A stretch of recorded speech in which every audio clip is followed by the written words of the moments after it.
This is Speaking of Shakespeare, conversations about things Shakespearean. I'm Thomas Dabbs, broadcasting from Aoyama Gakuin University in central Tokyo. If you are joining us on YouTube and wish to listen to this program as a podcast, you may click the link below to your favorite podcast platform. This talk is with John Wall, an Episcopal priest and professor of English at North Carolina State University. John is co-principal investigator of the virtual St. Paul's Cathedral project, a reconstruction of St. Paul's Cathedral and precinct in London during the 17th century. St. Paul's had an enormous influence on religious and secular life during the early modern period.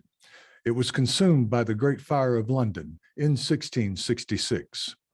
This project brings together a team of experts, and in its recent completion, enables us to experience worship and preaching at St. Paul's.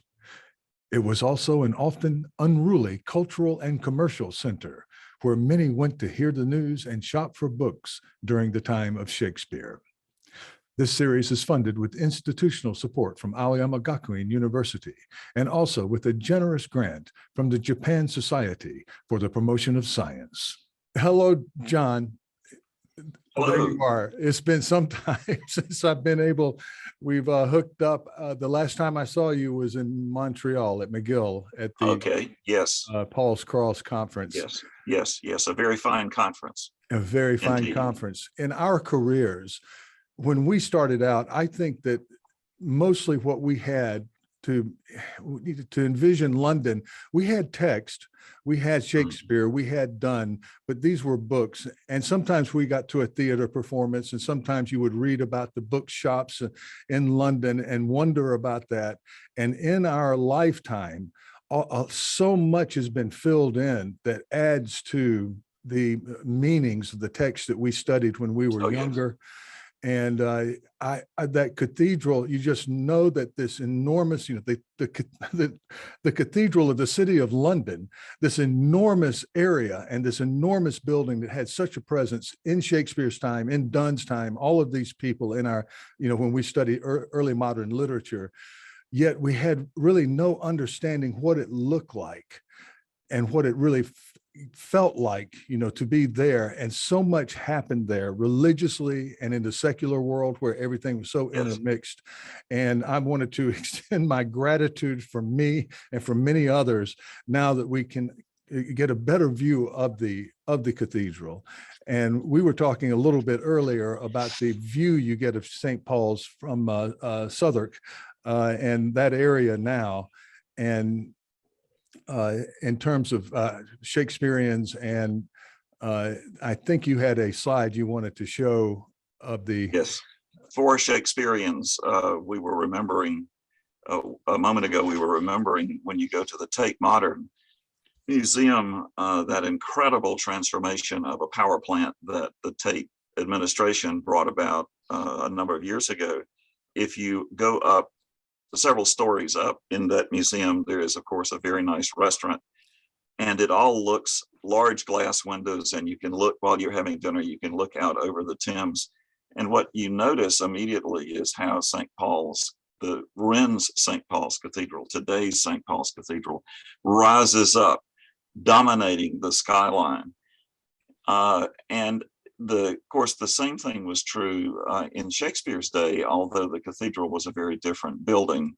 Let me just go there. This is Vischer's view of London from the south bank of the Thames.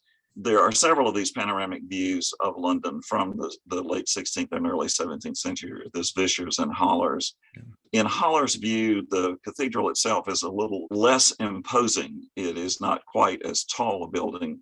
All of this is perhaps due to the fact that Vischer apparently never actually went to London, and he created his panoramic view, drawing on other people's views of the city. But here you have the south bank of the Thames, and there are the theaters, and looking across the river. Of course, they did not have the Millennium Bridge that links the Tate Modern with the city of London. But looking across the river, there is the cathedral rising up dominating the skyline, as in many ways it dominated the religious life of the city. The role of a cathedral is kind of interesting. The role of a cathedrals usually do not have congregations, because the congregation of a cathedral is the entire diocese, in this case, the Diocese of London. And so the worship life of the cathedral is conducted in effect for the entire city. And so the building rises up and really kind of takes charge of your view. It did in the 17th century as with another building and another architect. It does today. Yeah. Well, you can see probably not exact location, but you can see the round buildings on the south side of the river in that. Yes. And you can see that these are fairly large theaters, and they may have been used for bear baiting, may have been used for theaters, but you get a sense of the size of the cathedral. And I agree. At the current day Globe, if you go for lunch there on a nice day and sit out on the terrace there, you get that. It's a similar experience. Yeah. I wanted to move though to your website and get to the incredible reconstruction, the joy of having this empty space of the mind, what was not a site of memory now placed back in. And I wanted to also make sure that's NC State in the background. That's the famous tower at NC State for anybody who wonders. Yes. And wonderful campus there. Yes, and as a matter of fact, thanks to the difference in time between where you are and where I am, it's late in the afternoon here, and that could easily be a live shot, although it isn't. It looks right now, it looks just about that way with the sun going down. Oh, yes. The glow of the warm evening light. Yeah, there in North Carolina, and I'm from South Carolina, and so at this time of year, particularly being expatriated or whatnot in another country, it would be nice to get back for some turkey. But yes. Yeah, but not going to happen this year. But let's get to the virtual St. Paul's Cathedral project. You and a team at NC State and an international team of experts and from cross-disciplinary technicians and archaeologists, and Schofield, the cathedral historian, and Ben Crystal, the actor, and other names, Rose Henschel, who recently appeared on this program, who has a book. And all of this has just come together over, I think it's now around 15 years that you have been working on this, beginning with Paul's Cross, but we'll get to that later. Yes. And if you could give us a little bit of a perspective in terms of the shape of the cathedral building itself and the precinct, and what is different for those of us who know modern London and know the Dome Cathedral, the Wren Cathedral, which was done after the Great Fire. And before you start, I wanted to add to that picture, the Vischer print, 1666 is the fire. 1561 was when lightning struck the steeple. And that steeple extended up another enormous amount. It did. I'm getting meters and yards. But it was some maybe 200 feet, something like that. So it was definitely a very, very tall. So that, and when there's a couple of images, engravings from the 16th century from the 1540s and 50s that show the spire, truly a dramatic addition to the building. Yeah. It's still imposing, as the Vischer image suggests, but it was even more so. It was even more so before it was struck by lightning. But your team takes up the cathedral as reconstructing it as best in as much detail as possible, using what we know from records about how big the buildings were, down to as great a detail as you can possibly get. This is a Gothic cathedral. It's a cross-shaped cathedral, not a dome Yes. cathedral, very importantly. Right. Yes. Although Wren's design still preserves essentially the cruciform shape of the medieval cathedral, even though the architecture is Baroque. It still has a nave, and then the crossing and the choir, those three distinct sections of the building, working from the west front eastward. The nave, Wren's cathedral is slightly shorter than the medieval cathedral, which, as in the case of most cathedrals, medieval cathedrals in Europe, was built in stages. There's archaeological evidence of churches that occupied that spot. It's, at the top of Ludgate Hill, it is the place you want to put a building if you want it to be situated at the highest point, the most dramatic point, surveying all of the city of London. The original medieval cathedral was what we would call Norman or Romanesque from west to east. But then in the 14th century, the east end, the choir was dismantled and a Gothic choir was erected. And one of the challenges we had in working on the model was to figure out exactly how far westward the rebuilding of the east end went, and we wound up concluding that it extended to the east side of the transept, the crossing, but the west side was pretty thoroughly Norman all the way. But we marvel, or I certainly do, at the construction, the stonework for two buildings that were built in London around the same time. One survives, the Tower of London, and the other one was St. Paul's. The stone for those buildings was apparently quarried in Normandy and brought across the channel on boats. And once they got it to London for the Tower of London, the Tower of London is kind of down the hill from the city, but how they quarried it and got it on boats and brought it across, and then got it up, all those stones up Ludgate Hill. I marvel to think the cathedral that we have rebuilt virtually is the cathedral of the time that John Donne was the dean of the cathedral, 1621 to 1631. Donne's role in the life of the cathedral was one of the major reasons why we decided to undertake this project.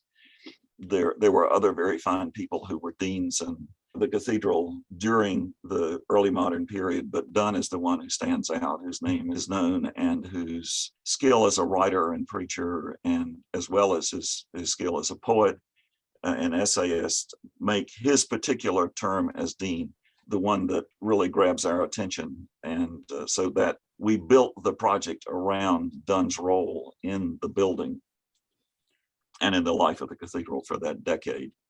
This project has developed over a very long period of time. It started really when I was doing some work on John Donne's devotions upon emergent occasions. If people know, anybody who knows anything about John Donne or any quotes by him, the two things that they always remember are "No man is an island" and "Do not ask for whom the bell tolls; it tolls for thee."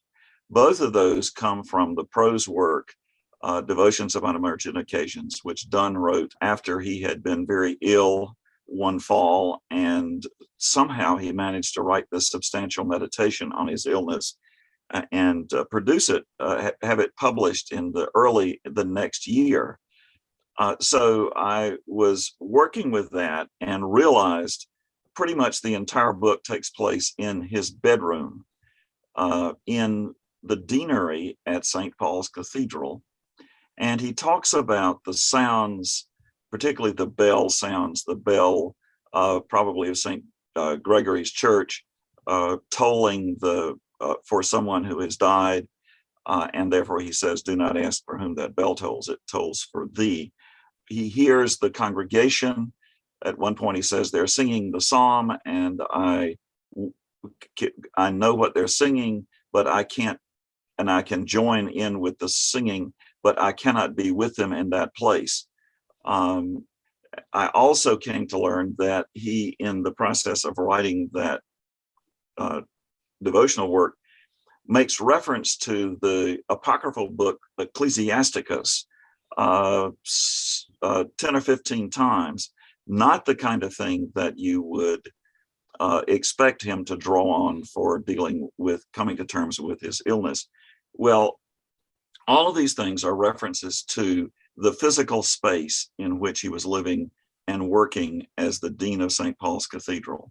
And the bells that ring, the part of the acoustic landscape of London in the early modern period, and the references, the biblical references he uses, like the citations from Ecclesiasticus, most of them are drawn from the Bible readings that were scheduled according to the lectionary of the Book of Common Prayer for the period of time in which he was ill. So that sense that the structure and the argument, I mean, the argument really of the devotions is the real problem that he has when he falls ill is that because he's ill, he cannot be part of the corporate public worship of the cathedral during his illness. He's separated from it. And he says at one point, I know that God is in church. God is with the people who are gathered in church. But here I cannot join them. And is God with me in this place? Woe be unto me, he says, if I am really alone, if God is not with me. And so he locates himself in the geographic space. He locates himself in the liturgical space. He locates himself in the religious practices of the cathedral during the time of his deanship. That really was the beginning. It was that awareness that this most famous of Donne's works is really grounded in the liturgical life, the physical space, the community of people who lived around the cathedral and went to worship in the parish churches that were part of the cathedral site, St. Gregory's on the west end, and St. Faith's, which was in the basement of the choir. And the acoustic space too. And the acoustic, yes, the acoustic space, all of that coming together. It's all part of the context for that very, very important work of Donne's. So I also became aware that there were significant documentation of what this building looked like, in part because it was St. Paul's Cathedral, certainly the most important church building in London, and probably therefore the most important church in all of England. Two competitors really might be Canterbury Cathedral, where the Archbishop of Canterbury was the senior church official, and perhaps York Minster, where the Archbishop of York was located. But St. Paul's, as the biggest church, the major liturgical site in London. So there's an enormous amount of visual documentation of the building, most of it pretty good, some of it not so good, but that's another story, and you can read that if you look at the website for the Cathedral Project. Now that architects were using digital model building programs to create new buildings, and I figured, okay, if you can make a realistic model of a building that doesn't yet exist, you can make a realistic model of a building that used to exist but does no longer. So I began to look for colleagues, and fortunately here at NC State we have a very, very fine college of design, and I met a young assistant professor named David Hill, who was on the untenured at that point. David said yes, he would work with me, and that we could draw on the students in the Master of Architecture program, which he was supervising, to do a lot of the model building. With that as a beginning, we tried applying to the National Endowment of the Humanities for funding to do this, and got nowhere. And so I learned that one of the pioneers of using digital modeling technology to recreate models of buildings that no longer exist was a man named Bernard Fischer. And his big project was a project called Rome Reborn.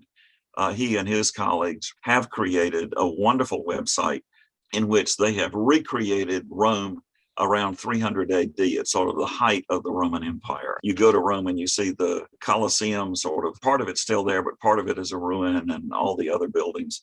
And on his website, you can see all of those buildings, the capital of Imperial Rome, in exquisite detail. So I went to see him. I told him what I wanted to do, and he said, yes, you can do that. And then he said, and you can hear it too. And he went on to talk about acoustic modeling technology, the way in which you can now create a space. And if you prepare a recording appropriately for use in this process, you can hear something you record as though it were in the space that you have made the visual model. Okay. And so the second step was to find someone who would help with that. The combination of the two, the visual modeling and the acoustic modeling, were what helped us get our first NEH grant for the Paul's Cross project. I was having trouble finding someone who could help me with the acoustic side.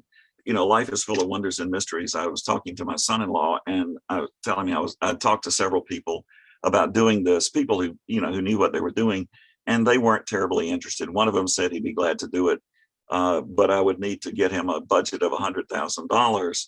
And the largest grant at that point we could get from the NEH was $50,000. So we knew that wasn't going to fly.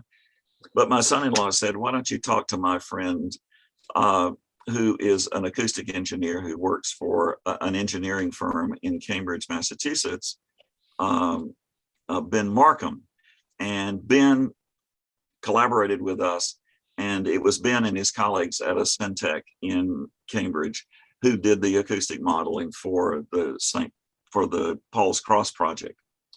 So David and I said, let's move on. When we got that funded, we said, let's move on to the big job, the big project, the cathedral.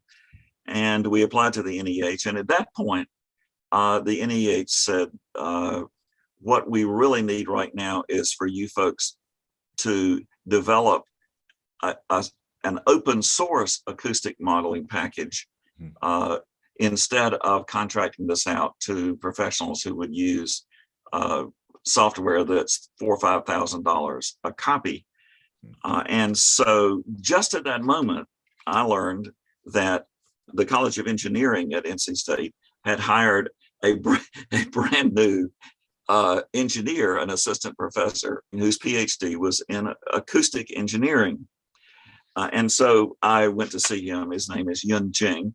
And I said, Yun, would you help me with this? And he said, yes, I will do that. And he said, let me show you the kinds of things that we do here. So he took me down to one of the labs in his building in our engineering program and introduced me to a young man named Seth Hollingsworth.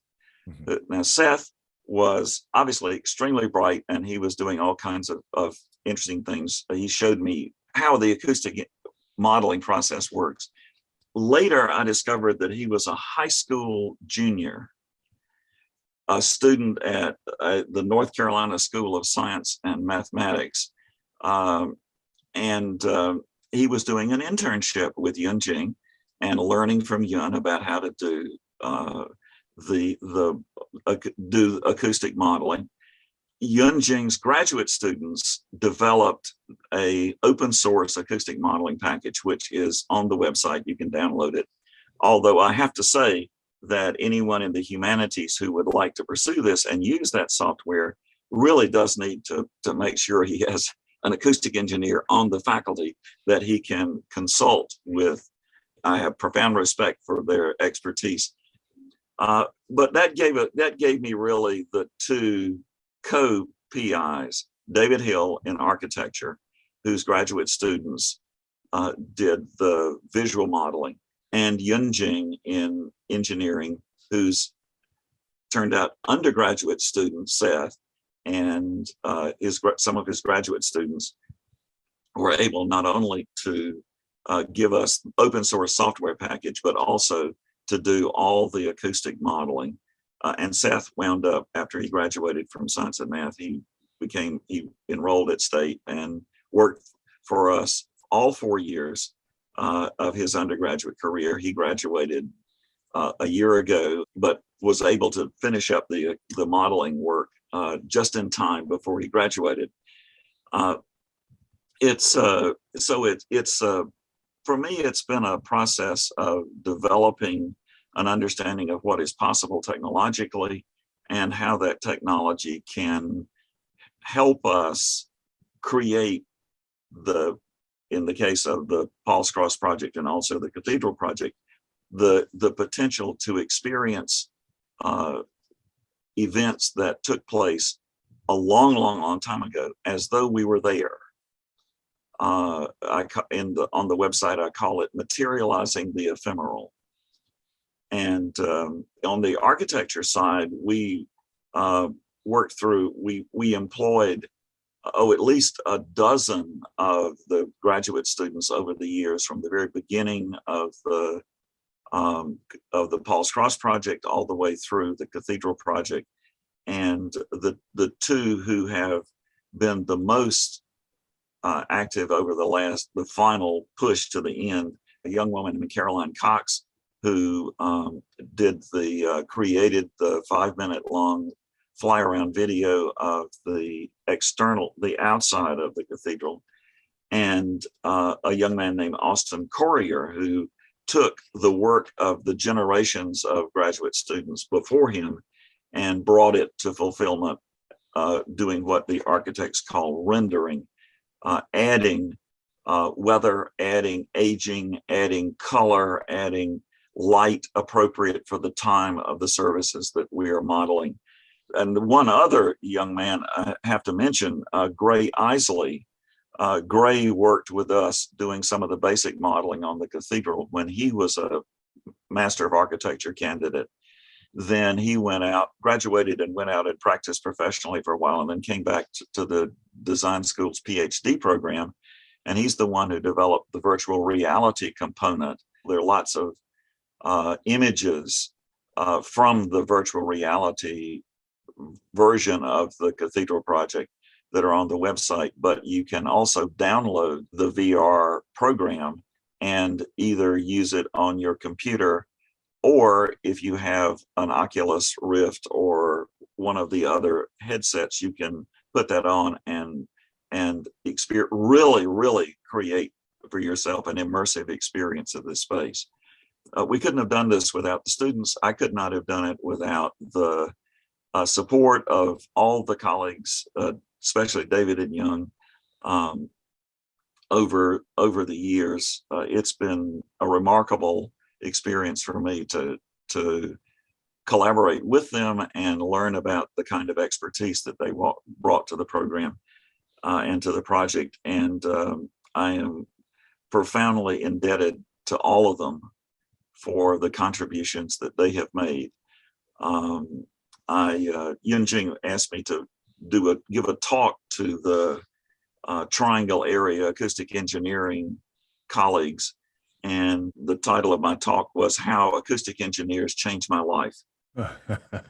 And this is the research triangle in North Carolina. Yes, this is the research triangle part. It's been a remarkable journey, and I've been profoundly fortunate to meet just the right person I needed to meet at the moment that I really did need to meet them. I feel blessed and profoundly grateful to all of these colleagues, to the students whom I've gotten to know, but especially those who supervise them in their work. David Hill and I were talking yesterday. We can't quite remember when he and I started collaborating. It was sometime in the late first decade of the 20th century, like 28 or 2009. The first NEH grant we got was in 2011. And then we got that was the startup grant, which enabled us to do the Paul's Cross project. and then we got the larger grant. They call it a Digital Humanities Implementation Grant in 2015. And here we are, and it's pretty much all done.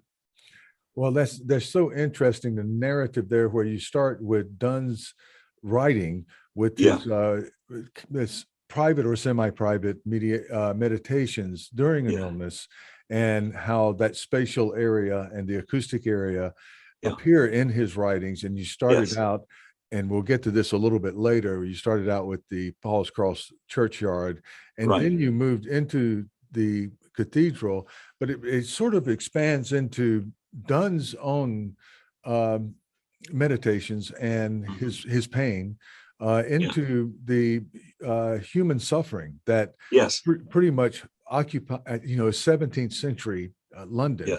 And I think we probably now, in recent times during a pandemic, have come closer to understanding something more about the life that those people lived with, but they lived in a world. Those who preceded us in the 17th century, short life, ever encroaching, ever present death. And then you moved into the cathedral and that giant space, and the daily services in this in the cathedral that are there. And I want to emphasize daily. It's not just Sunday. With 10 o'clock in the morning and 3 or 4 o'clock in the afternoon. Every day. For these people and for us now, but for these people would provide a respite. And so there are going to be a lot of technical aspects that we'll return to in the project, but we're going to feature here one small result that you put on your website, but we want to feature it here. And I think that our audience may indulge us for 1 minute. It goes for 1 minute, actually 1 minute and 4 seconds to see and hear the sounds of service in the 17th century cathedral in John Donne's and in Shakespeare's London. O Lord, open thou our lips, and our mouths shall show thy praise. O God, make speed to save us. O Lord, make haste to help us. Glory be to the Father, and to the Son, and to the Holy Ghost, as it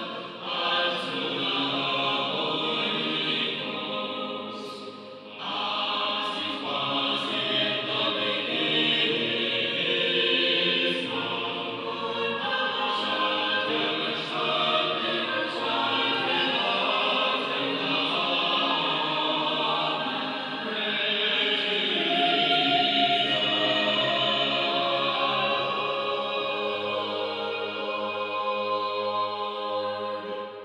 One of the things that has been remarkable about this project, from my point of view, has been the fact that I've been able to meet just the people I needed to meet, just when I needed to meet them.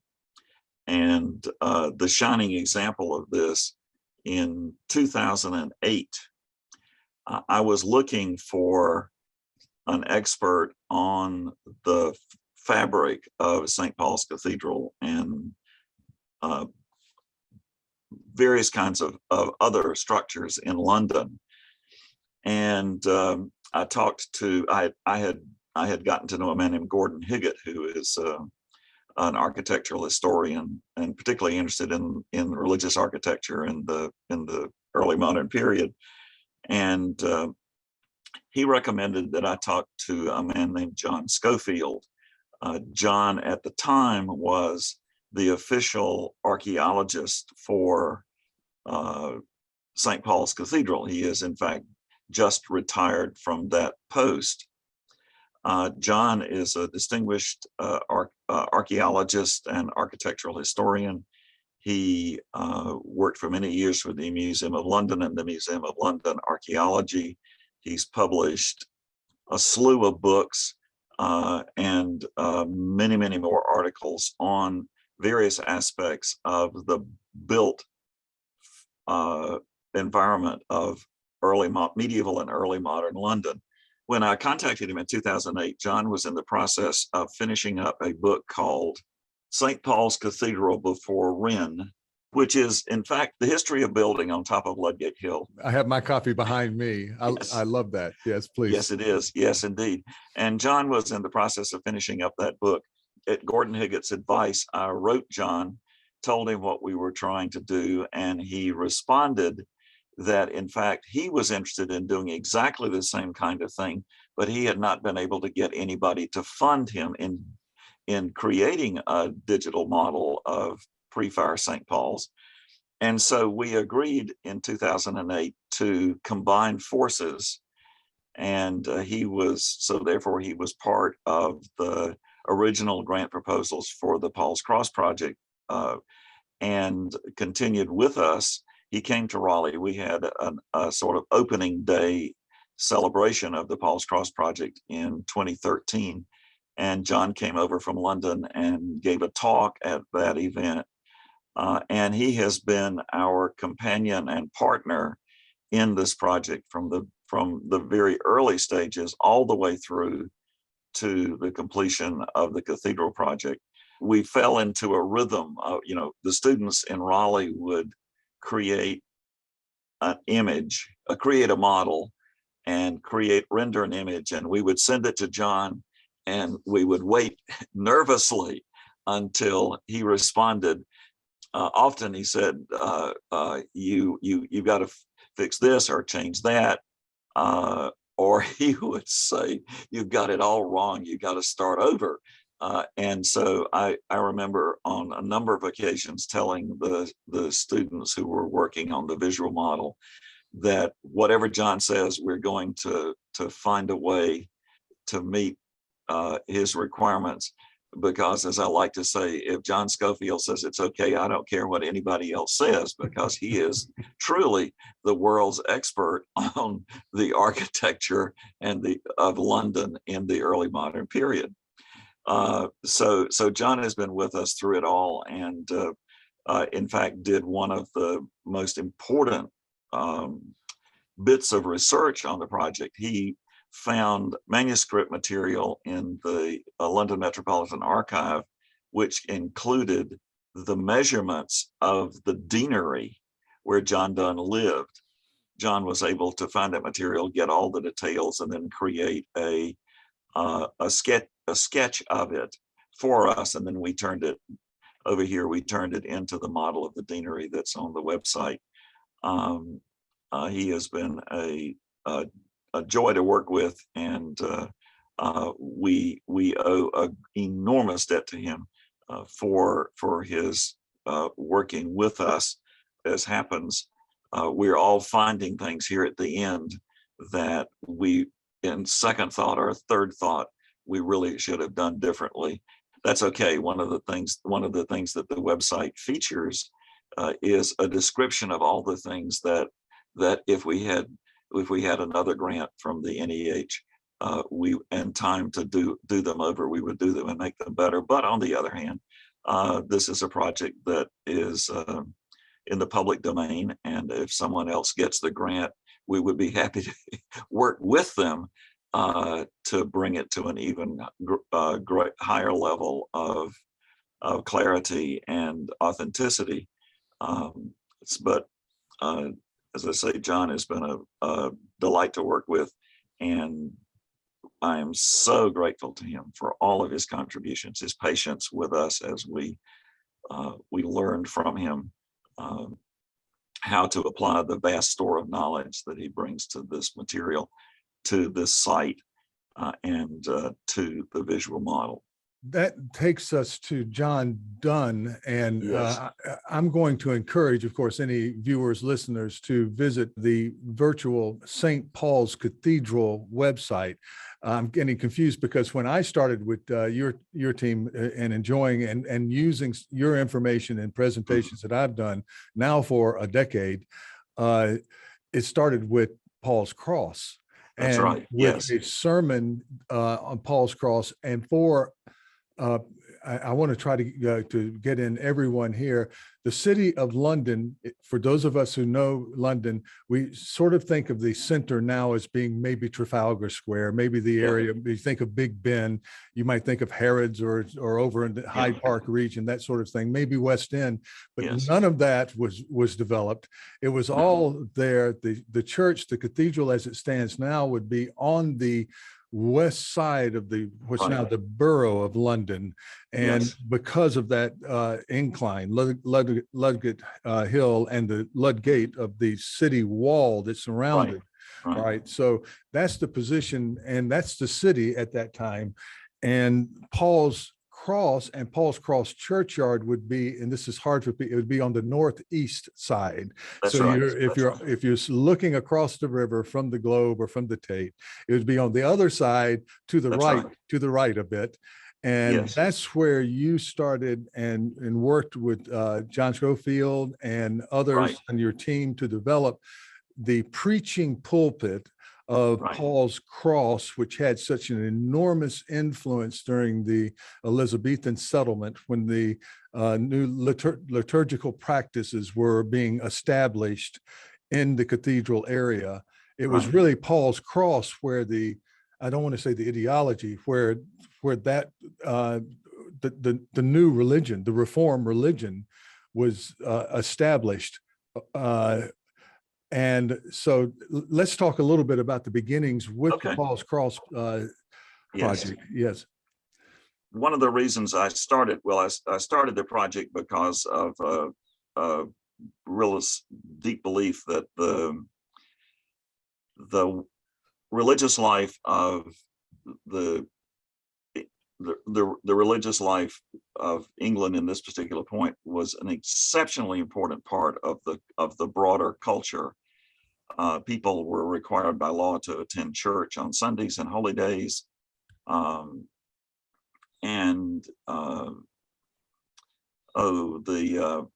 English historian Eamon Duffy talks about how the language of the Book of Common Prayer over time entered the minds and hearts of the English and helped them, gave them a distinctive understanding of their relationship with God and with each other in the larger community of English-speaking folks.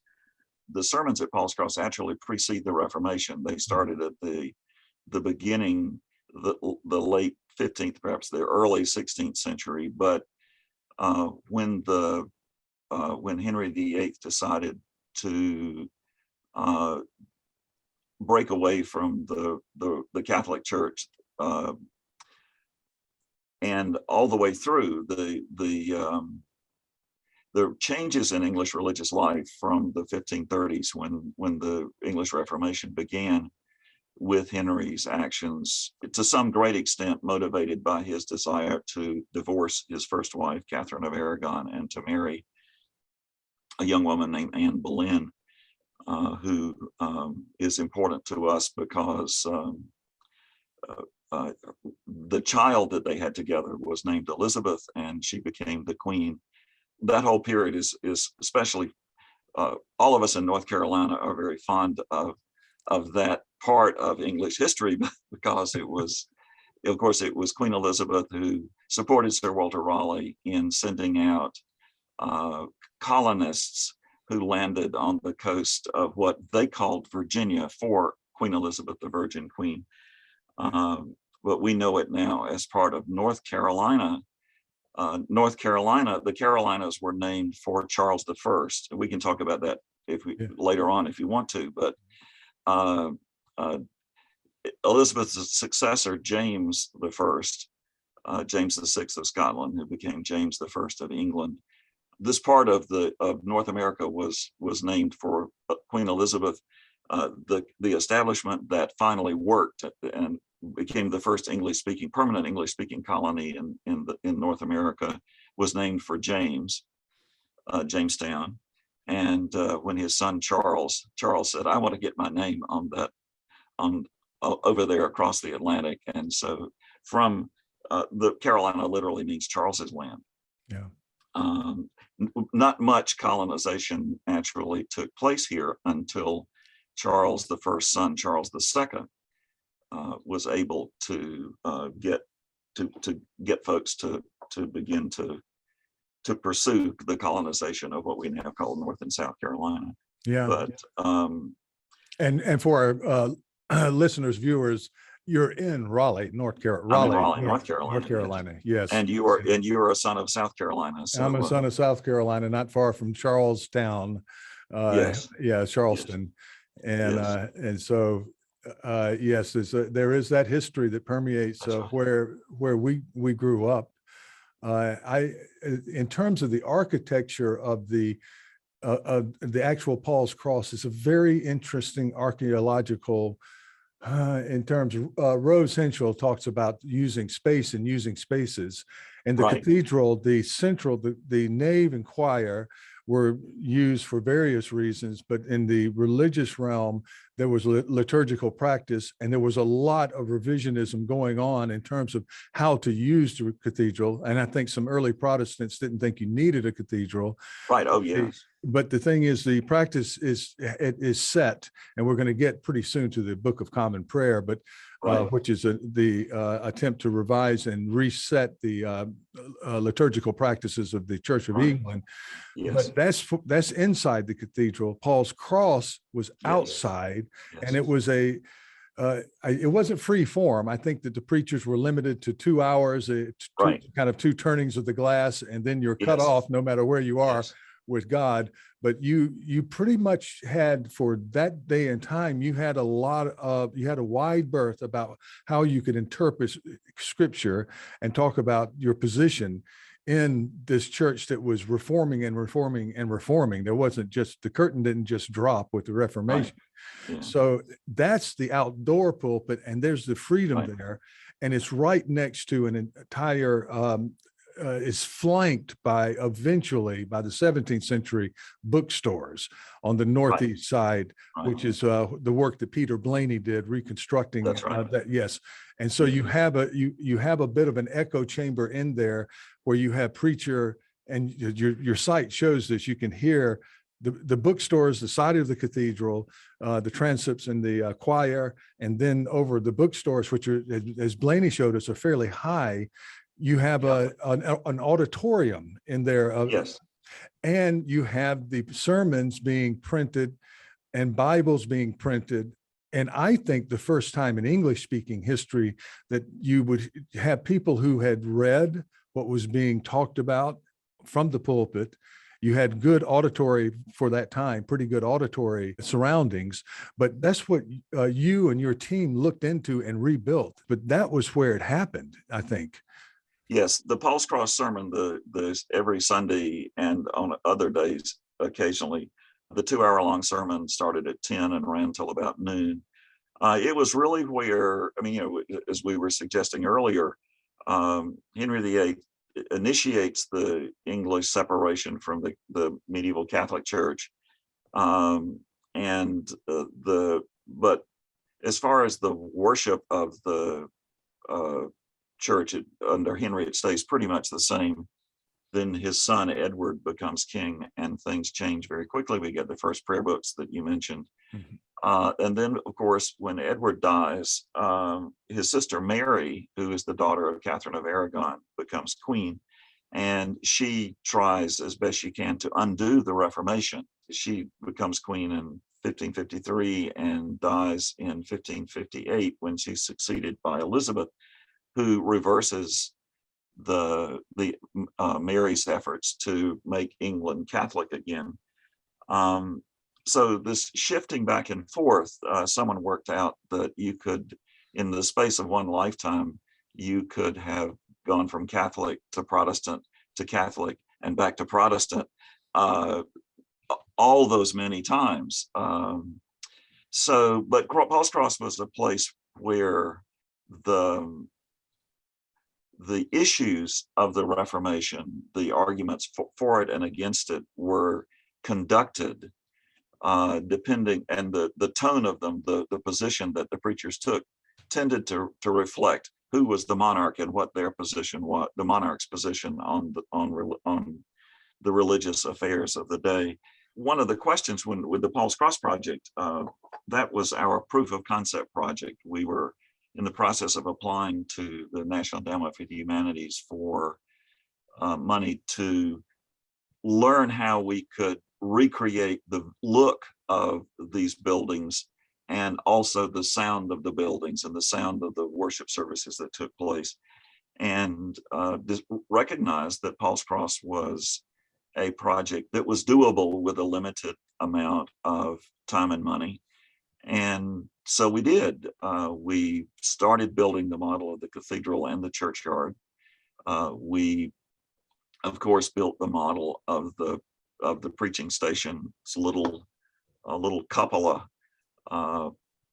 covered platform supported, raised up so that the preacher could be seen over the heads of the crowd in a building that to make things a little, bring them back to home again. Every time I look at the building, I think of the old well on the campus of the University of North Carolina. The columns of the kind of domed roof, and the question that we set out there was to find out just how well people could hear. This is with Donne's gunpowder plot sermon, Yes, very yes, famous sermon. Yes, Yes. yes. That was read in original pronunciation by Yes. Ben Crystal. Though I make no doubt, but that they had a purpose to comprehend and involve it in the name of Jeremiah.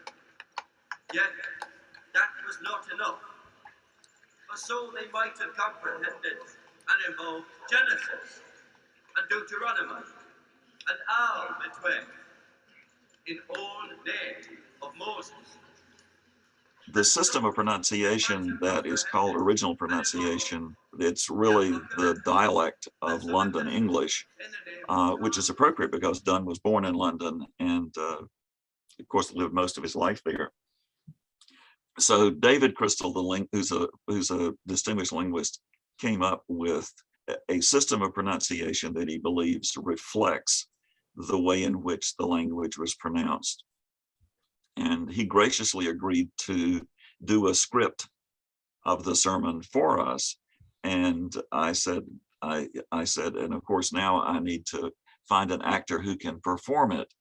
And David Sell said, well, I have a son named Ben, and he has taken part in some of the, again, to get back to Shakespeare, one of the places where people have done a lot of work with original pronunciation is doing original pronunciation scripts of Shakespeare's plays. And Ben had performed in some of those productions. So he was the perfect person to undertake this. And at some point, if you want to, we can talk about the sort of the technology of creating a recording that can be used to recreate the experience of listening to what has been recorded in a physical place other than the place in which it was actually recorded. So we can, if you want to, we can. Yeah, let's talk about that. Ben explained it to me, and it's very, very interesting, and also how you guys can place a listener in the courtyard at a certain distance from the pulpit and what it would sound like, that sort of thing too. Yes. Would you want to do that now? Or, yeah, let's do that now. The auditory, the technology, yes. Well, sound is made of waves, and the mathematics of those waves is pretty well known. The challenge, what you do is you create a model of the space in which you want the sound to be heard. You can build a model. I mean, architects no longer build buildings with slide rules and T-squares. They do them with software in a computer. And so once you get the model built, you can then add to the model the mathematical properties of the material that you believe the space was made of. In the case of Paul's Cross, the dirt on the ground, the wood and plaster of the buildings. You mentioned the booksellers' shops that were around the northeast side of the churchyard. Space for them being provided. They didn't know that's what they were doing. But after the English Reformation, in that space was a church used primarily for funerals, and there was a charnel house, a building for the storage of bones that had someone would die and would be buried in Paul's churchyard, and then after their bodies had deteriorated, and the bones would be dug up and stored in the charnel house. And of course, anyone who's seen Hamlet in the graveyard knows, how all of that works. I just wrote on that. I'm having yes, I'm having a little trouble drumming up enthusiasm with someone to publish it, because it is gory. It's gory stuff. Because yes, the ground was just, we think of the cemeteries we grew up with, and so many of them beautiful, very well preserved and very natural and so forth. These were grimy, dirty. The dirt was there to process the body, to, like Hamlet says, I wish my flesh would melt and thaw into a dew, whatever. And then the bones were removed, just like in Hamlet, and then moved to the ossuary, where more, I think, in the Catholic belief than in the Protestant, the bones would be perhaps reassembled for your, at doomsday. So they kept the bones. Yeah, and then they went, they just moved all of those, and they just dug them up at Raynor Wolf bought that area, and they just destroyed it. And I think Somerset used those stones that came over from Normandy to build Somerset House, some of them, and then they put bookstores. So I mean, it went literally from bone to book. And where where those bones went, I don't know, but it must. They do know. They were hauled off. It took several days. The charnel house and Paul's churchyard was so big and so full of bones that it took cartload after cartload, and they hauled them off and made a mound and covered it all with dirt.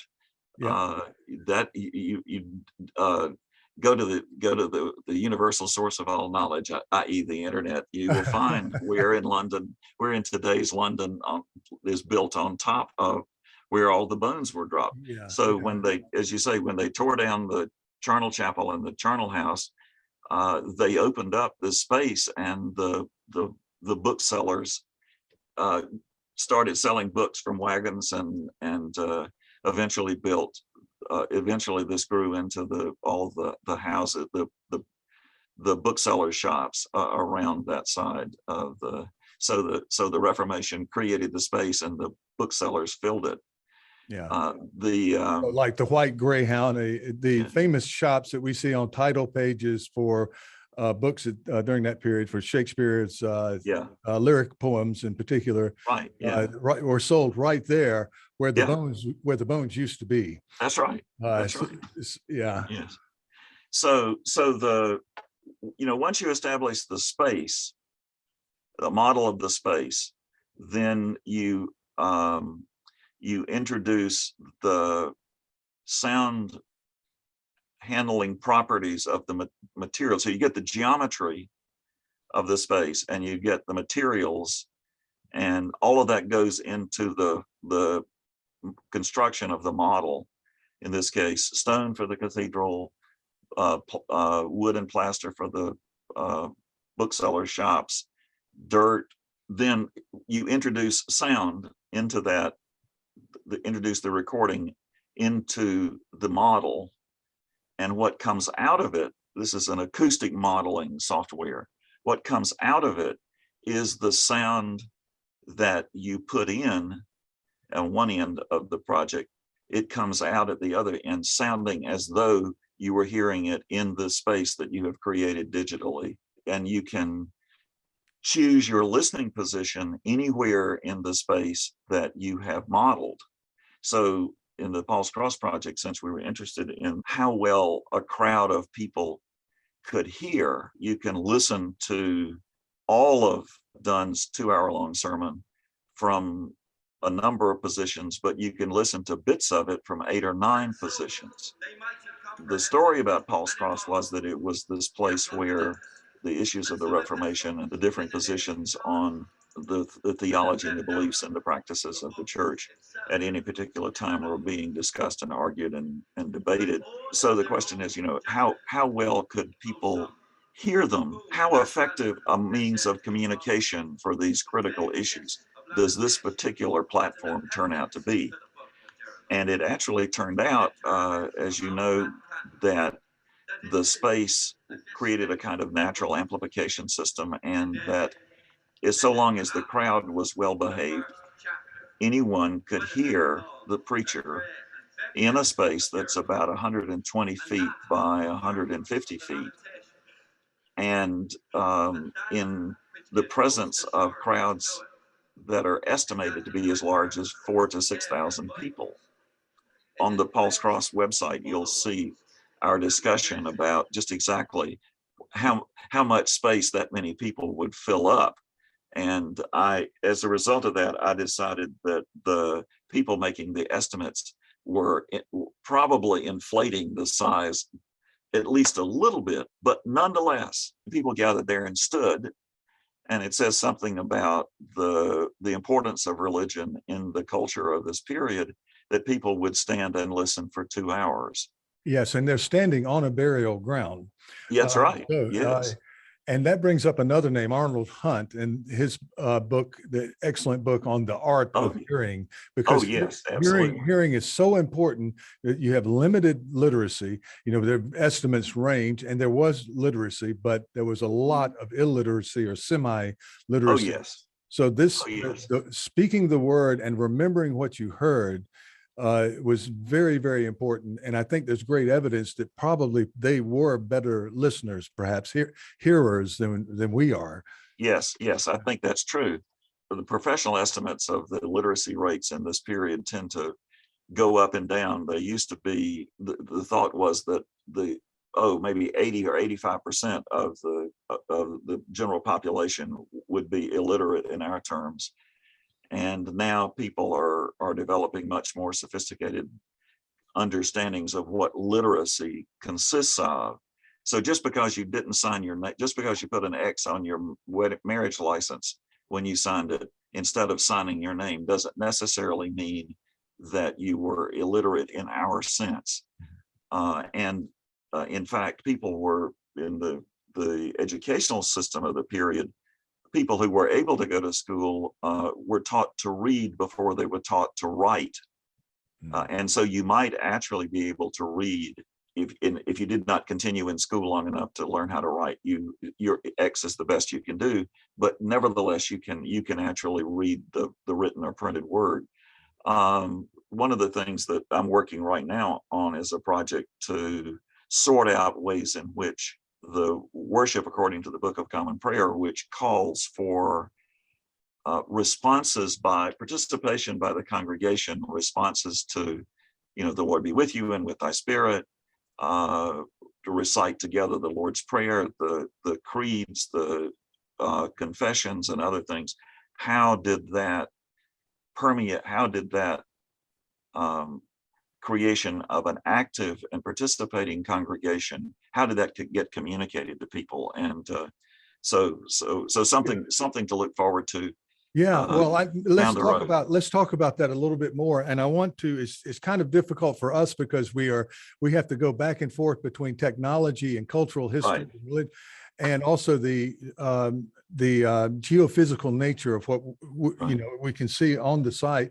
And I wanted to say very clearly that from your website, there's a navigational pane at the very top where you can, yes, and that's kind of what we're doing. We're segueing back and forth. Yeah. But I think with the Book of Common Prayer and with the idea of a congregational understanding of the liturgy and how things we're going from the, Paul's Cross pulpit back into the choir area inside the cathedral and service and worship.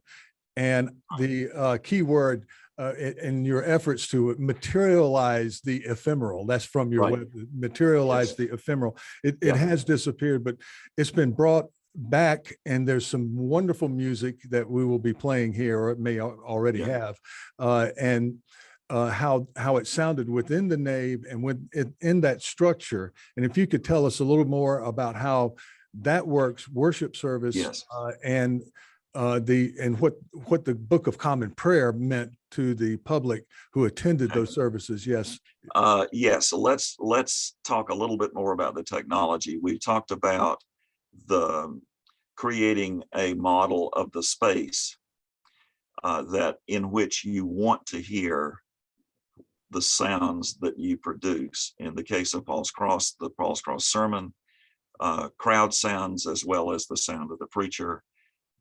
In the case of the cathedral project, as you've already referred to, the services that combine the spoken word and the chanted word, the preached word, the choral music, organ music, the same principles were used to create the model of the inside of the cathedral as were used to create the model of the Paul's Cross churchyard for the Paul's Cross project.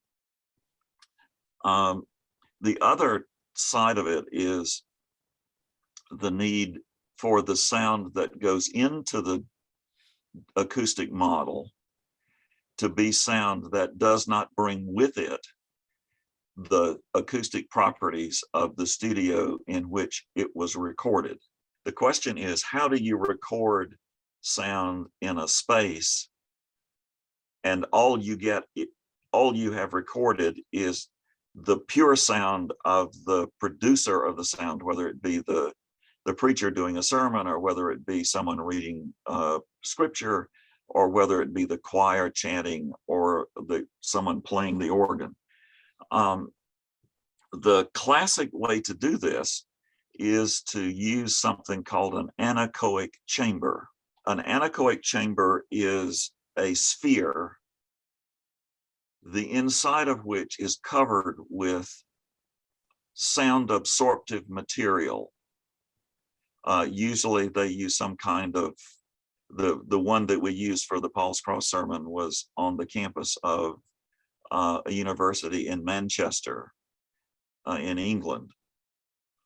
There are no solid surfaces in that sphere.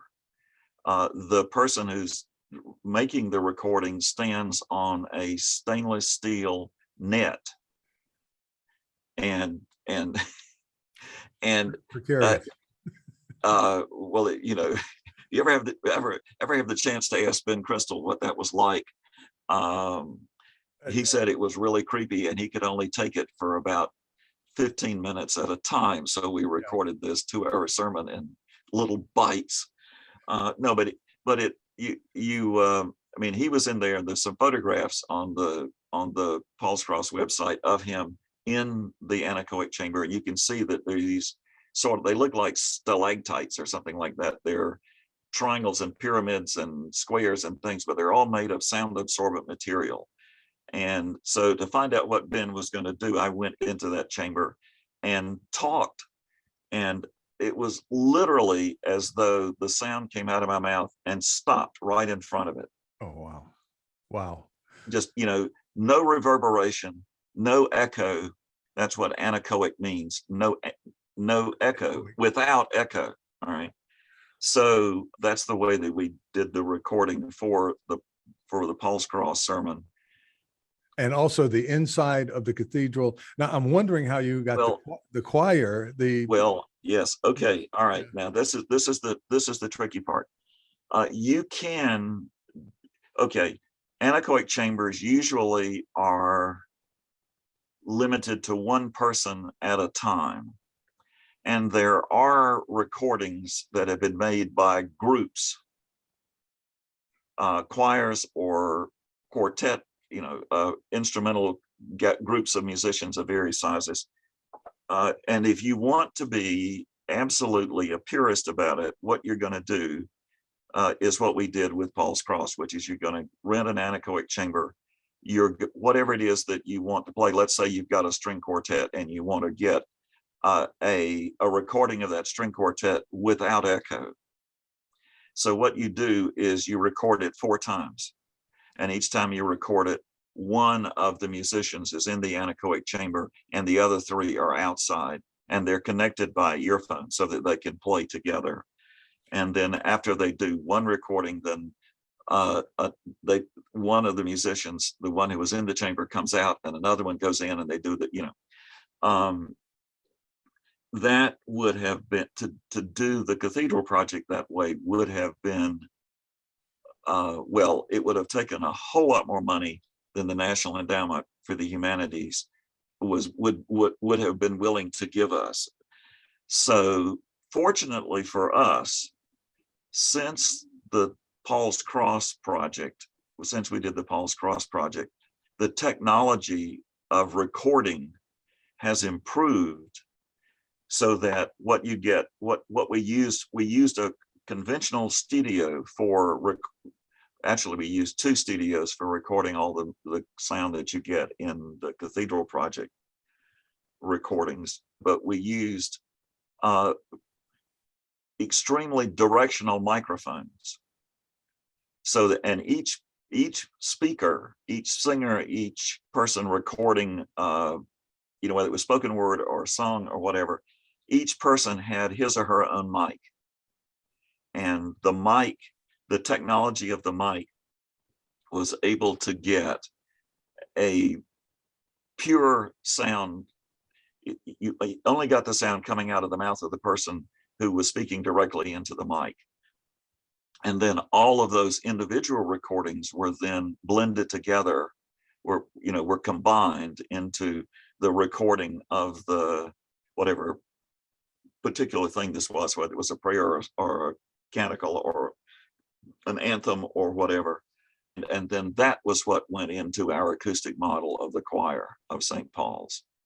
Who were the singers? The singers were the choir of Jesus College, Cambridge University, Okay. under the direction, again, to get in one of the names of the people to whom I owe such debt. Richard Pinnell was the choir master, and our advisor for all the music was Roger Bowers, who's an emeritus professor of music history, again at Jesus College in Cambridge. And they worked together, drawing from the repertory of music that was composed for worship from the Book of Common Prayer in the late 16th and into the early 17th century. Drawing on that repertory, Roger put together the musical selections and Richard conducted the singers. So we were able to use conventional, so to make the recordings for the cathedral, we were able to use conventional studios, but we were able to get pure enough recordings to make them usable in the same kind of acoustic modeling software that we had used for Paul's Cross. It was a much larger, as you might imagine, it was a much larger job. And one of the things we did with that, you can see it. You can see it on the website. You can see the interior, reconstructed interior of the cathedral, and just how large that area is. Right. Oh, yeah. And how it was designed. I think the architecture is designed for acoustic, for echo. It is the yes. It's to amplify and Yes. the music and the sound, the voice of the speaker or singer or whatnot. Yes. Oh, yes. The reverberation, what you hear when you listen to the recordings on the cathedral project, the choir was a separate part of the cathedral. We talked about this, we glanced at this point a little while ago, but in the medieval period, the cathedral was used, parts of the cathedral were used for very different things. The choir, the East End, was used for worship services by the cathedral chapter in cathedrals that were run by monastic communities. That's where the monks did their worship services. The nave was, this was a time in which the doctrine of purgatory was believed in, the idea that when we die, our souls go to a transitional, unless we've been either really, really good or really, really naughty. In which case, if you've been really good, of course, you go directly to the kingdom of God. And if you've been really, really naughty, you go to the dark and the place of heat and darkness. Yes. Every time I think of that, I think of John Milton's description of Hades, and how the flames in hell, the flames give off darkness rather than light. Yeah, darkness visible. Yes, darkness visible. That's right. Yeah. So the Like idea that was chamber that you put Ben in. well, or that probably was invisible darkness. well, no, well, yeah. Ben said that it was so unusual. We simply are accustomed to hearing our own voices in one kind of space or another, and so we believe that our voices sound like the reverberating voices that we create when we speak in a particular space. And there's, the sound went out, and it just vanished. So he Well, John, I wanted to talk about some- the nave a bit and the uses of the Yes. nave. I talked with Rose about how, of course, it was a public gathering area, and Yes. Where there was a lot of news mongering and gossip, Yes. and some theft, some cut Right, purses yes. in there too. And it was it could be kind of dirty area, but the nave is there for a religious reason, and I guess it's for large assemblies, mass. Maybe the meaning, the word mass, for large assemblages of people, and also Actually not. Okay. Actually not. In the Middle Ages, when people, along with the doctrine of purgatory, went the belief that your time in purgatory would be limited by how the good deeds that you had done when you were alive, but also that good deeds done after your death, the good deeds could be done by your descendants or other people who did good deeds in your name, and that would help you get out of purgatory quicker. Mm-hmm. So people of means who died would leave an endowment to pay a priest to say mass on some regular schedule to promote and the good work that they had funded. Saying mass was a good work in and of itself, and so you would pay a priest to say mass for the repose of your soul, and that would help you get out. So as a result of that, the nave of St. Paul's was full of altars. Yes. All right, and so altars that are designated to prayers for the dead. Yes. Okay. Yes.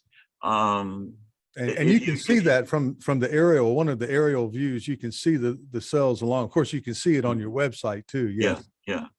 But after the Reformation, one of the things the reformers did was to the Reformed churches did was to abolish belief in purgatory, and so that those practices were stopped. And so, I think Rose says that even before, after all, the nave of St. Paul's Cathedral was the largest enclosed space in the entire city of London. As we know, the English climate can get a little damp and windy from time to time. You imagine 30 or 40 priests lived in Paul's churchyard, and their job was to say mass every day. And so they were going about their work, but they were saying masses just by themselves. They didn't need a congregation to do that. And so people, because it began to be a gathering place, even before the Reformation, but after the Reformation, when the side altars were abolished, the nave was pretty much turned over to whoever showed up. Now, it is the case that sometimes when there were big church meetings at the cathedral, the nave would be used for processions after the Reformation, but that was a kind of annual or maybe semi-annual kind of activity. mostly it was a space that was made use of, and that's one of the really exciting things about Rose's book is her study of who went there and and what they did, and I think very importantly, playwrights went there, particularly yeah, okay, Shakespeare, because yes, yeah, that's where our word buzz, we think of it as a modern digital type word, the buzz on a website, but that's the word used by Bishop Earl to describe yeah, the interior of the nave, talking the humming of flies. I think he yeah, used that, yeah, and the constant humming and the buzz. But I yeah, think that word became the buzzword, the gossip, and also where if you're a playwright, you can hear what's current, what's going on, what can you make fun of from the stage, how can you right, engage your audiences, just not that far away. In right, the case of Blackfire, it's not almost a stone's throw, but yeah, just across the river, yeah, you get to see recreations sometimes, I think, of the activity in the nave and yeah. even in the churchyard. Every once in a while, the bishops would the Bishop of London would do a visitation, and he would send out in advance a set of questions to ask the clergy and the staff of the cathedral of St. Paul's how things were going and were they doing the things that they should be doing. And on their responses to these visitation articles in the period we're talking about, they complain about how noisy the people are who gather in the nave, and they said that the sound got so loud that from time to time that it disrupted the worship services that were taking place in the choir. Now, in one sort of section of the cathedral, the website, there is an effort to try to recapture some of that. We got some crowd noises, and we're playing our oralized services going on, and then you can hear several different levels of sound that is coming over the choir screen and into the choir. And the person, I have to admit that the person our acoustic modeling person said, now, we didn't really go, I'll do it, but he was reluctant. He felt he was compromising his integrity a little bit, because we're not quite as careful when we did that. In other words, we made an acoustic model of the choir. We did not make one of the nave. So how shall I put this? That particular little bit of the website is really, really more for demonstrating an idea than it is to replicate a historic event. Yeah. And Yeah. I hope people But hope but in order to be authentic, to have authenticity, there would have right. to be ambient sound coming from the nave. I mean, it Yeah. was a big, loud place sometimes, and Yeah. Oh, there I was. There's I no can't question. imagine a service being held there unless you just try to keep people out, without that kind of human traffic. I'm thinking of modern cathedrals and how they're guarded. When you go to one in Europe and there's a service on, and you're let to know right off the bat, you don't take your hat off, number one, and Right. they let stay quiet, because any Yes. tourist, going around the little cell areas and those little altars and so forth can disrupt a service very quickly. And I don't think they had quite I don't, the word would be policing, or No, I there don't was think none so. of it. No, Yeah. no. The nave was with the rare exception, the nave was pretty much turned over to secular purposes. Yeah. Simply people who met there because it was there. Yeah. And it became, as Rose tells us, it became a place where people of fashion came they dressed in their fashionable attire, and they processed a lot back and forth, talking to each other and showing off the quality and style of their wardrobes. And Yeah, well, that brings us back to the drama again, because of course, Shakespeare, Mercutio's description of Tybalt, and as a well, he uses several different words depending on the text, but the or the addition, but basically Tybalt being one of these pretentious types, phantasm, fantasy, and saying, using bonjour instead of hello, and being like that. And it's many, many times in Johnson's Shakespeare where there's these types are satirized, the pretentious types. Where else would you be talking about? There would be, maybe the exchange. There was a big public area, but not nearly the size of the cathedral and the public spaces, both outside in the churchyard and inside in the nave.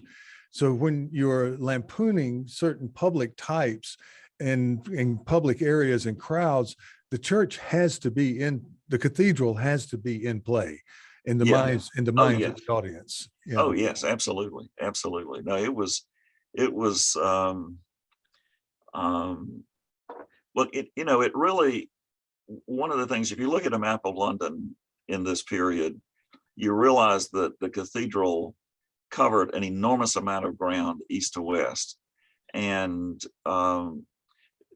whatever commercial activity that was going around in the city to the north and the east and south, and as you said a moment ago, wasn't much space to the west because Ludgate was right out just at the end of the street that led up to the Great West Front, but otherwise all the way around it. And one of the things that I think Rose talks about this in her book, there was a door halfway down the nave. There was a door on the south side and on the north side, and people carrying merchandise of one kind or another, including perhaps large pieces of large animals, would cut through the nave of the cathedral to get from one side to the other, to get from one part of London to the other. Otherwise, you had to make this enormous navigation of the cathedral to continue on your journey. Oh, and yes, so, you're right. It was. That's been mentioned several times. Rose does, and Mary Morrissey, and I think Miller McClure, going back to his early study, kind of seminal remarks. You can just see there's not on the north side, the streets are just very narrow, and the nave is wide. Makes perfect sense, and those doors are big. Yes, absolutely. Just take the shortcut right through the building. Church. Well, you wanted to talk about the Book of Common Prayer. Yeah, I wanted to go to Common Prayer, and I do too, because this is one of the contributions that I think that our project makes to the study of not just the religious life but the broader culture of early modern England is the way in which it recognizes how the Book of Common Prayer scripts worship across the country. I mean, this is Thomas Cranmer in the preface to the very first prayer book, the prayer book of 1549, says that heretofore there have been many uses, many it's not kinds of service books, but many different versions of the service book in use across the country. And he says, heretofore, there will be but one use. And so one of the other things, the question of how did the use of the prayer book deal with the question of literacy and illiteracy? The other question is,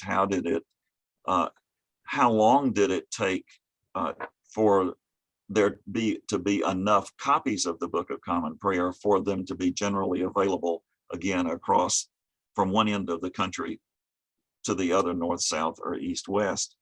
The prayer book, in a very real sense, what Thomas Cranmer did was to take the liturgical life of the monastery and condense it and make it the basis of the religious life of the entire nation. Monastic communities gathered for services of prayer and Bible reading 7 times a day. and Cranmer took those 7 and pulled text from several of them and pulled them together into 2: morning prayer or matins, or evening prayer or evensong. Both of those terms were in use, and it's turn up in the prayer book itself. And so what the prayer book does then is it creates, in morning and evening prayer, it creates a practice and discipline of regular and sequential reading of the Bible. If you and priests, people who were ordained to the priesthood in the Church of England, took an oath, and still do, to read morning and evening prayer every day. In Cranmer's what are called lectionaries, the lists of the readings, there's specific readings from the Bible for each day on the calendar year. And it would be a chapter in the morning and the evening, a chapter from the Old Testament and a chapter from the New Testament. So that the Old Testament gets read through once a year. The New Testament gets read through 3 times a year. Mm-hmm. And then the book of Psalms, which the book of Psalms has this place at the heart of morning and evening prayer. The book of Psalms is read through once a month. So what that means is that that people who participated in this, clergy, as I say, were required to. George Herbert, one of the early biographers of George Herbert, says that Herbert went into his parish church every day at the hours of 10 and 4 and read morning prayer at 10 and evening prayer at 4. And his congregation joined him in this practice. And that before, as he went in, he would ring the church bell, and it says that people in the field, people working in the fields around the town where his church was, would stop because they knew what the signal meant, mm-hmm. what the bell meant. It was a signal that. In terms of in liturgical practice, so we're moving from a Latin liturgy in the Reformation to an English book of common prayer in English. And that opens up everything, I think, in terms of these plowmen who are out in the fields and so forth, because if they can't read that well, they can hear what's being read over and over again. And through repetition, I imagine their knowledge of these biblical verses were far more profound. Absolutely. Yeah. And so you have this discipline of regular reading of Scripture, and particularly the book of Psalms. And the book of Psalms becomes a kind of model for some enriching of that practice. At St. Paul's Cathedral, the book of Psalms was divided up. There were 30 canons of the cathedral, or prebends of the cathedral. Each prebend had his assigned set of psalms, and they were part of the discipline of being a member of the cathedral chapter, was that you read your psalms every day. So that meant the entire nation is reading the book of Psalms once a month. The chapter of St. Paul's Cathedral is reading the entire book of Psalms every day. And then when you get to Nicholas Farrar and his religious community at Little Gidding, they read the book of Psalms. Collectively, they read the book of Psalms every day. Did they sing? I don't know. Perhaps because there were erupting, like at Paul's Cross, the congregation erupting into song at one historic, and the Sternhole and Hopkins text was very contemporary with that. Yeah. Right. Yes. Yes. They were probably singing the metrical psalter, but there were musical forms of chant that you could use for any of the psalms. And then you had the metrical psalter, which was kind of a hymnal, in our terms, a hymnal for the early modern Reformed Church. Yeah. Then, in addition to the morning and evening prayer on Sundays, you would come to church, let's say at 10 o'clock, and you would have morning prayer. Then you would have the great litany, this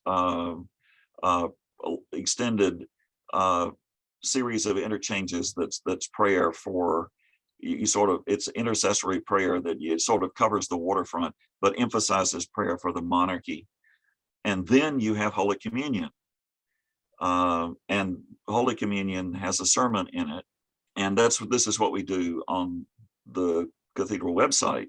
We have Easter Sunday morning, and you go all the way through, and you get, we needed a bishop. The requirement was that the sermon in the morning would be preached by a bishop or someone he assigns. And in the afternoon, the sermon would be preached by the dean of the cathedral or someone he had chose to take his place.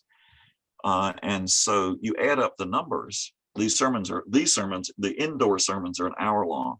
And again, what we have on the cathedral website is the entire, all of these services sequentially and with the sermons. And if you listen to the Easter Sunday all the way through, it's going to take you 3.5 or 4 hours in the morning, and then you come back and you have another hour and a half in the afternoon. These are folks who are taking corporate worship very seriously. So what we have on the cathedral website is Easter Sunday 1624 all the way through, with the sermon in the morning by Bishop Lancelot Andrews, actually preached by David Crystal. David Crystal. David Crystal, yes, David Crystal does Lancelot Andrews. He does Lancelot sermon Andrews. in the morning, and then in the afternoon, Ben does Donne's sermon for Easter Sunday 1624, the sermon that Donne actually preached that day. It's Ben Crystal Redux. He does Donne for both of the projects. Then the other thing, we have an ordinary day, late November, the Tuesday after the first Sunday in Advent.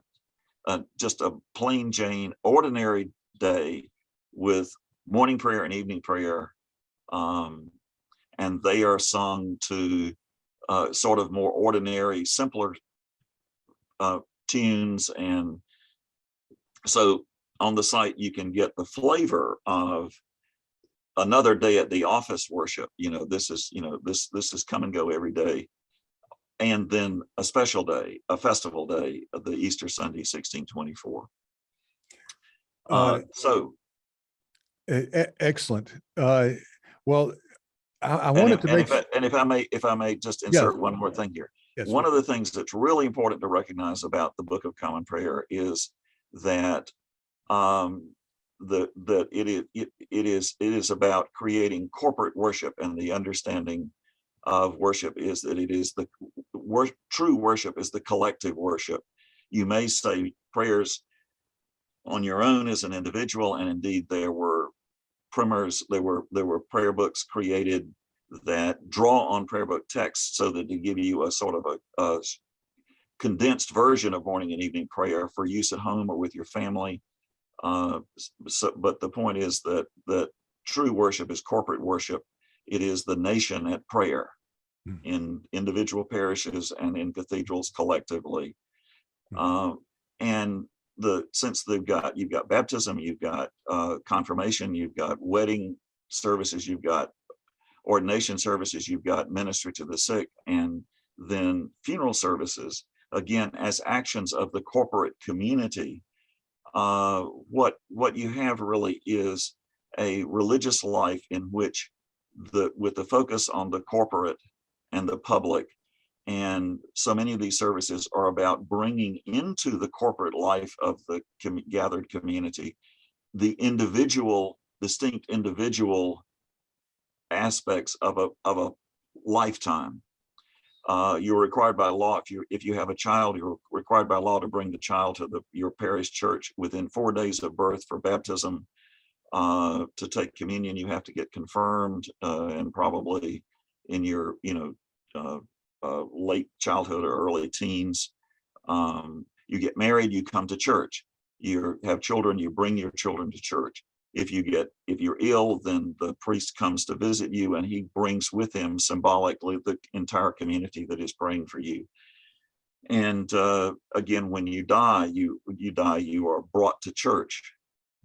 And so it's the focus on the community at prayer and worship that the prayer book enables, and it makes the English version of Reformed Christianity the very distinctive kind of thing that it is. Okay, now we want to go to the future and the current and future Trinity Chapel. And yes, yes. We have an umbrella site, the virtualdone.chas.ncsu.edu website has links. If you go there, then you get links to the Cathedral Project, the Paul's Cross Project, and to a third project, Trinity Chapel. After Donne was ordained in 1615, one of his first jobs was to be the chaplain or the preacher to the Inn of Court, Lincoln's Inn. And while he was there, they decided that it was time to build a new chapel. So Donne helped raise the money for it, but then he got the job at the cathedral in 1621. 1623 rolls around, the Trinity Chapel is finally finished, so they have a service of consecration and dedication and invite George Montaigne, who was the Bishop of London at that point, to come, and invited John Donne back to preach the sermon. Now, happily, Lincoln's Inn was spared the Great Fire of London in 1666. So John Donne's Trinity Chapel is still there. It looks a little different than it did in 1623. It's a small Gothic building. It had 3 bays. And in the 19th century, when the community lawyers at Lincoln's Inn got bigger and they needed a larger building for worship, they extended it 1 bay westward. And they moved the seats around inside a little bit. Where is it in relation to the cathedral? The Inns of Court are along the Thames to the west of London. Outside the gate. Outside the gate, yes. Gray's End yes. and Lincoln's End, it's very famous. Yeah. Yes, and the others. Of course, it was the heart of the legal community. The Inns of Court were the heart of the legal community. Donne was enrolled as at the Lincoln's Inn early on in his life before he was ordained, and of course, as I say, was hired after he was ordained. He was hired to be, in effect, their chaplain. And the buildings of Donne's day are still there, and the records of the Trinity of Lincoln's Inn happily have documents, original documents. They have, for example, the bill of Price the joiner, Mr. Price, who did all the woodwork for the building. And this was his bill. He turned it in and he said, "This is how much I want to be paid." Well, that's still there. And contemporary accounts, a couple of contemporary accounts of the service of consecration. So what the Trinity Chapel component of this larger site will have is, first of all the documents, but it will have, we have a visual model of the Trinity Chapel as it was when it was new, and when Donne was there to preach the sermon in 1623 at its consecration.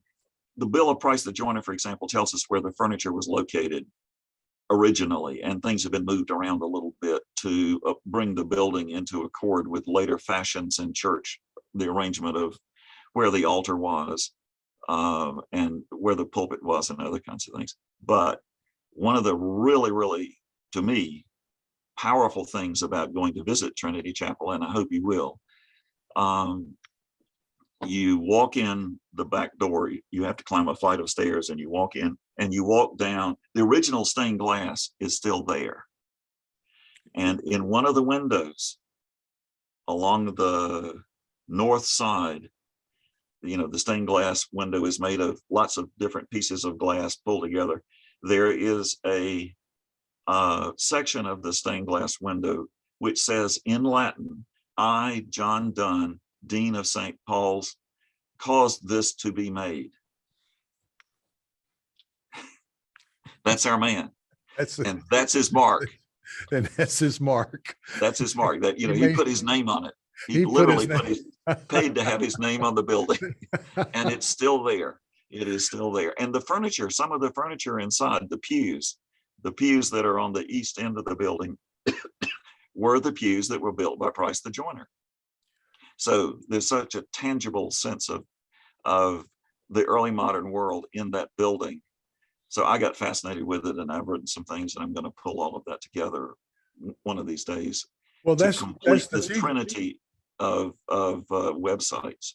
Yeah, well, it doesn't stop at the cathedral precinct. As Right. you were showing, that there is Yeah. a corporate. This is outreach, but all of the inns in court, all of the colleges and Cambridge and Oxford, they have these to this day, of course, Evensong and Oh yeah.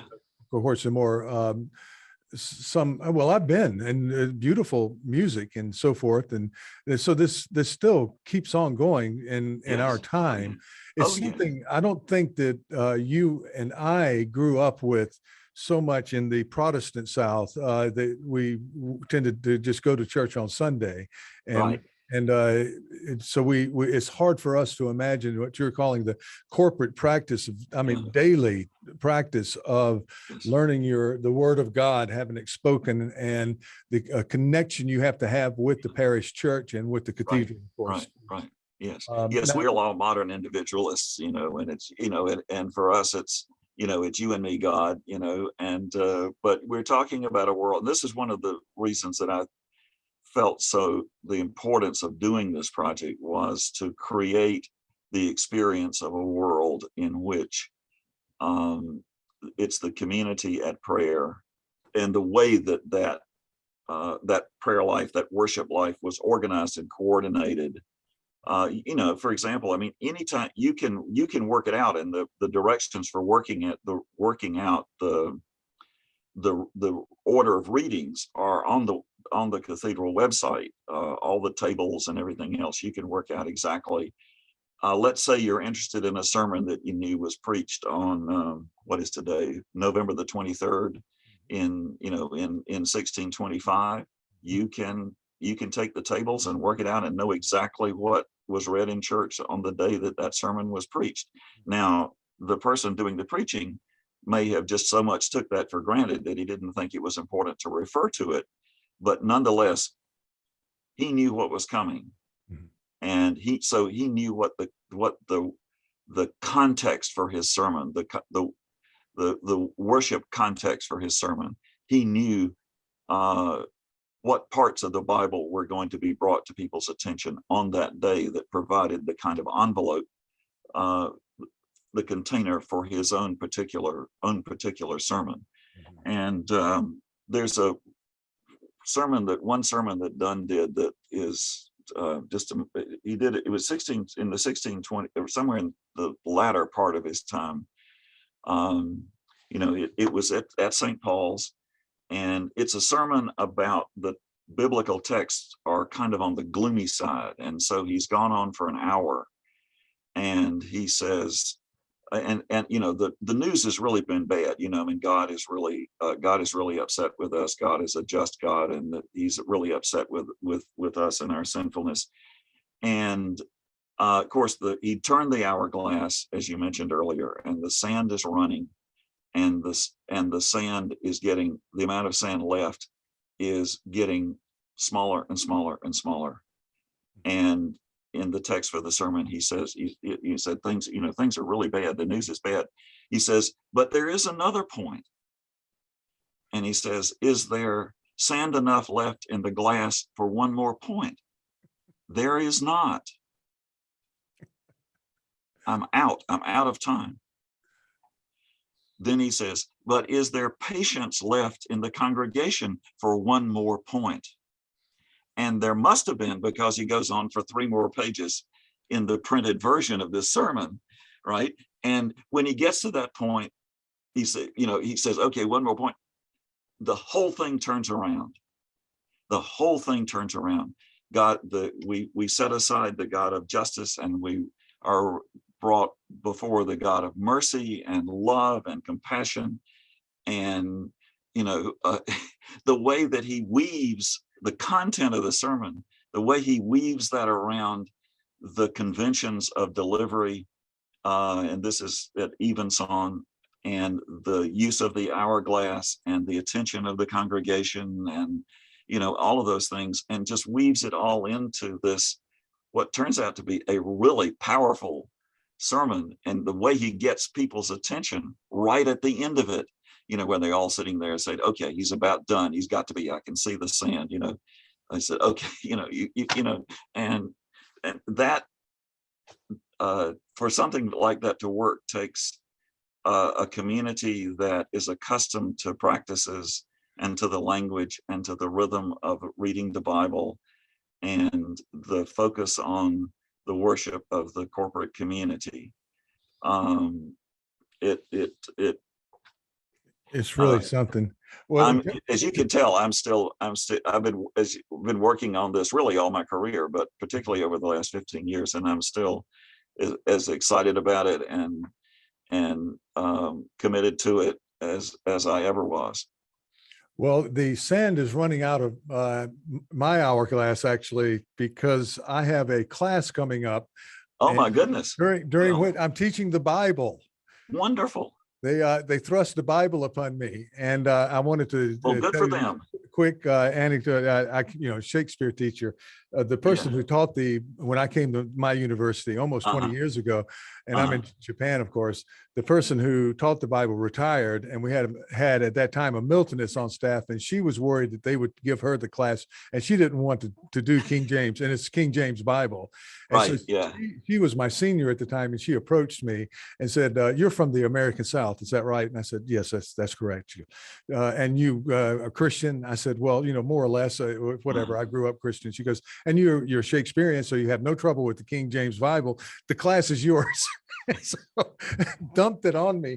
And I don't teach in terms, we have a class in Christianity, we have chapel and all of that here, but I do a kind of E.D. Hirsch sort of a cultural literacy thing where, my students in Japan may not know about walking on water, what that means. So for us, when we go through all of it.